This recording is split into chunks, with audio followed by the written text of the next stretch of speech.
तो यूक्रेन के महाजंग में चेचन कमांडर रमजान कादिरोव पहले दिन से एक अहम किरदार रहे।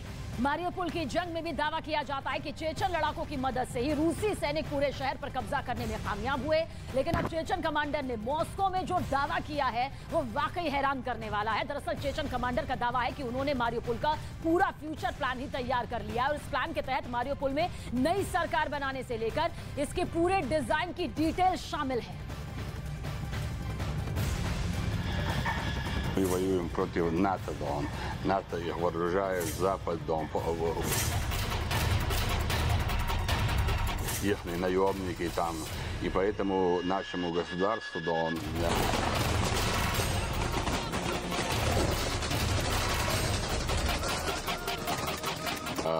нелегко.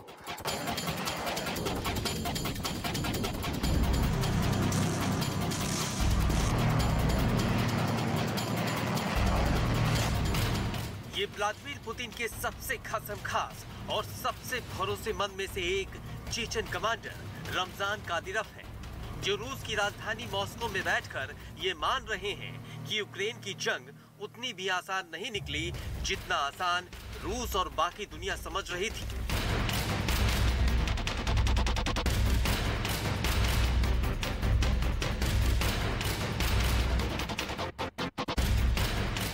शुरुआत में अभियान में कुछ गलतियां हुई, लेकिन अब हम 100% प्लान के मुताबिक आगे बढ़ रहे हैं। यूक्रेन के खिलाफ रूस की जंग को करीब 3 महीने हो चुके हैं, लेकिन 3 महीने की इस जंग में रूस यूक्रेन में अब तक गिनती के 3 प्रांत भी नहीं जीत पाया है।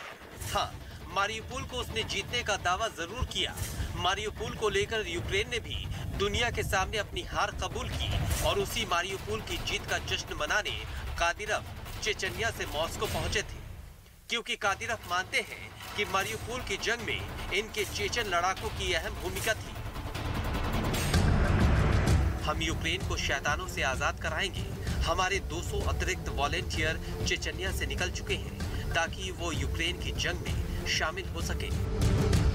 मारियोपोल पर कब्जे की जंग करीब 3 महीने तक चली और इस जंग में चेचन के लड़ाके युद्ध के शुरुआती दिनों से ही रूसी सेना के साथ मिलकर जंग लड़ते आ रहे हैं। अब जब मारियोपोल पर रूस का कब्जा मुकम्मल हो गया तो चेचन कमांडर इसका जमकर श्रेय ले रहे हैं। कादिरोव ने ऐलान किया कि मारियोपोल को ग्रोजनी की तर्ज पर फिर खड़ा किया जाएगा।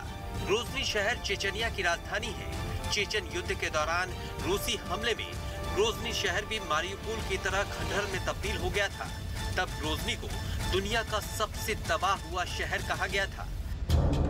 चेचन कमांडर ने दावा किया कि मारियोपोल में ग्रोजनी की तरह ही विद्रोहियों के नेतृत्व में नई सरकार का गठन किया जाएगा, जिससे मारियोपोल को भी फायदा होगा और रूसी अस्मिता को भी। Особенно вот мы видим в Германии, руководитель Германии ведет себя как шизофреник. Он ведет так, что даже я не понимаю, не как руководитель государства, ему не интересны мировые правила. И мы сегодня воюем не против Украины, против бандеровцев, мы воюем против НАТО. НАТО их вооружает, Запад вооружают их наемники там. И поэтому нашему государству нелегко. अब सवाल है कि मारियोपोल को लेकर पुतिन का अगला प्लान क्या है। क्या पुतिन मारियोपोल में रूस के संरक्षण में नई सरकार बनाने की तैयारी कर रहे हैं, जैसा दावा चेचन कमांडर कर रहे हैं, या फिर ये पुतिन की कोई युद्ध नीति है जिसमें मारियोपोल पर रूस के आधिकारिक बयान की बजाय चेचन कमांडर के जरिए अगले प्लान की डिटेल दुनिया के सामने रखी जा रही है।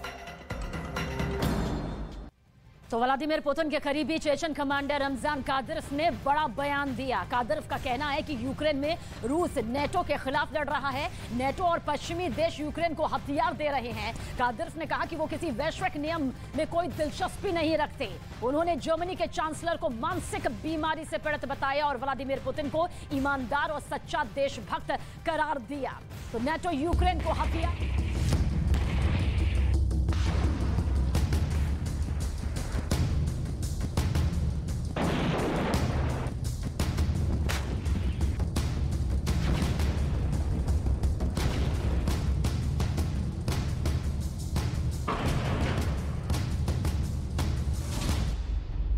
क्या पुतिन ने नेटो के खिलाफ जंग शुरू कर दी?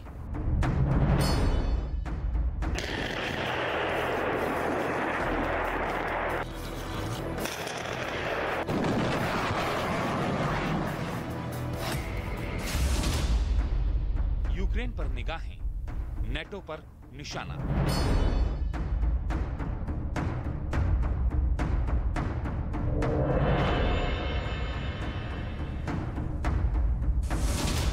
रमजान कादरेव का बड़ा कबूलनामा।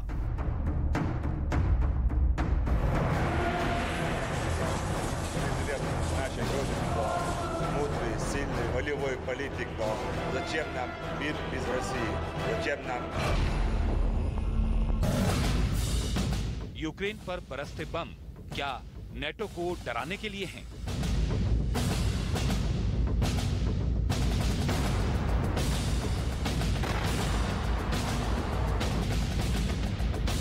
मिसाइल हमलों से खंडहर हो चुके यूक्रेन के शहर नेटो में खौफ पैदा करने के लिए है। राष्ट्रपति पुतिन एक तीर से दो निशाने साध रहे हैं। एक तरफ वो नेटो का बहाना बनाकर यूक्रेन को कमजोर कर रहे हैं, वहीं दूसरी तरफ नेटो को मैसेज दे रहे हैं कि अगर युद्ध बढ़ा तो उनका भी हाल यूक्रेन की तरह ही होगा। इस बात के संकेत पुतिन के करीबी चेचन कमांडर रमजान कादरेव ने किया है।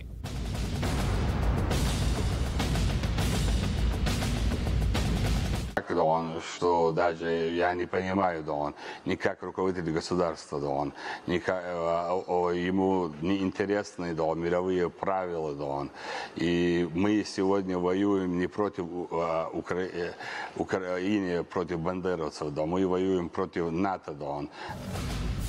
रमजान कादरेव वो नाम जिसने यूक्रेन में तबाही की पटकथा लिखी। रमजान कादरेव वो नाम जिसने पुतिन की शह पर यूक्रेन में बर्बरता की हदें पार की। रमजान कादरेव वो नाम जिसके एक एक मोहरे ने हैवानियत की हदों को पार किया। अब इसी रमजान कादरेव के बयान से नेटो देशों में खौफ है। नेटो देश अभी डायरेक्ट रूस से नहीं उलझना चाहते। रूस भी नेटो से सीधे टकराना नहीं चाहता, लेकिन पर्दे के पीछे रूस और नेटो में शीत युद्ध शुरू हो चुका है। पुतिन भले ही सीधे तौर पर नेटो के खिलाफ बोलने से बच रहे हैं, लेकिन अपने करीबियों के जरिए वो चेतावनी जरूर दे रहे हैं। कादरेव ने जर्मनी के चांसलर ओलाफ शोल्ज के बारे में जो कुछ कहा, वो इस बात का सबूत है। Не против Украины, против бандеровцев, да мы воюем против НАТО, да он. ऐसा पहला मौका नहीं है जब कादरेव पुतिन के बचाव में उतरे हैं। माना जा रहा है कि रमजान कादरेव इस बहाने पुतिन के लिए अपनी वफादारी साबित करना चाहते हैं।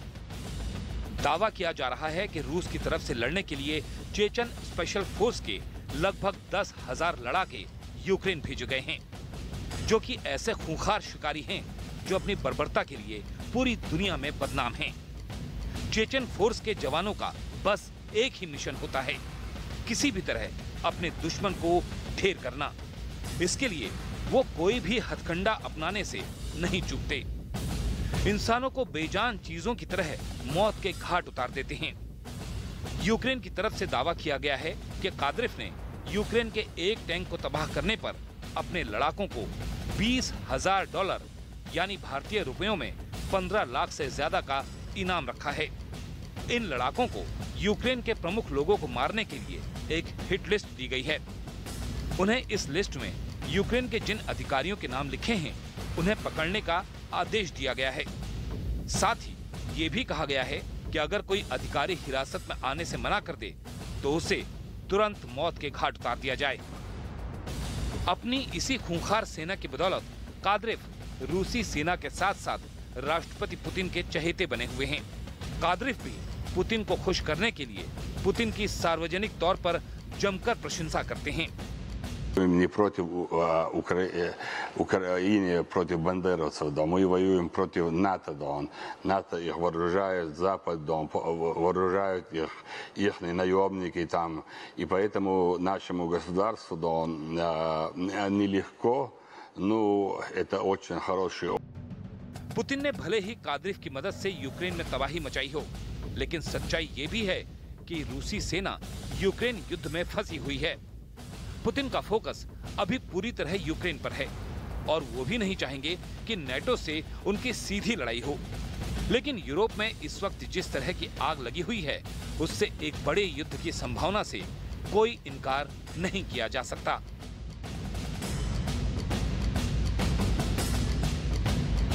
दरअसल महाजंग में शुरू से ही रूस पर यूक्रेन पलटवार करता रहा है। यूक्रेन का दावा है कि युद्ध में उसके सैनिकों ने रूस को ज्यादा नुकसान पहुंचाया है। यूक्रेन के दावे के मुताबिक उसकी सेना ने रूस के 1263 टैंक तबाह किए हैं, तो वहीं 3090 बख्तरबंद गाड़ियों को तबाह किया जा चुका है। यूक्रेन का दावा है कि उसने 168 रूसी हेलीकॉप्टर्स मार गिराए हैं। पलटवार में 25,000 से ज्यादा रूसी सैनिकों की मौत का दावा भी किया जा रहा है और इसके साथ ही 2162 रूसी टैंकर्स भी तबाह किए गए। तो देखिए किस तरह से तबाही के ये दावे यहां पर सामने आ रहे हैं।